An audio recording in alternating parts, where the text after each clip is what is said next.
and I was traveling back and forth, driving because I didn't fly to see my kid.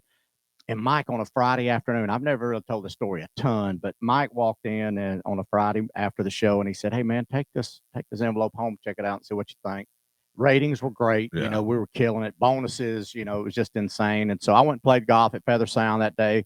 Got home that evening, and I opened up this envelope, and I'm reading it, and it's like this contract, and I'm reading more and more, and then I get down to these numbers, and it was like 5 years. I'm like, "Oh, that's a long time. $2 million."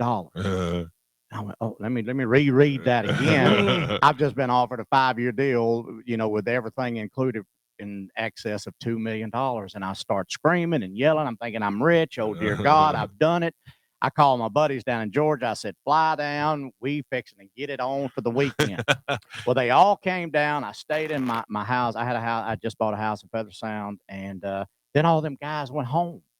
And I was left by myself in this big monstrosity of a house, looking at pictures of my daughter on the fireplace and a bedroom that she had never been in, and started counting on my fingers. Okay, if I take this 5-year deal, I'm going to miss first grade.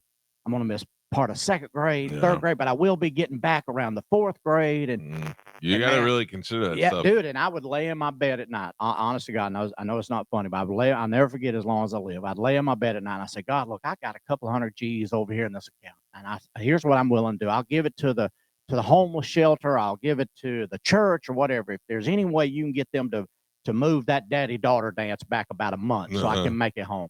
Well, all the money I had never bought me any of that stuff back. You know, you can't buy memories. Once they're gone, they're gone. When they grow up, they're gone.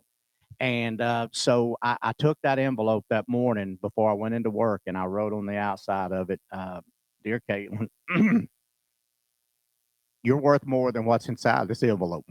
And I signed it and dated it, and I put it in her hope chest, and that's where it sits today. And when she turned 17, I showed it to her.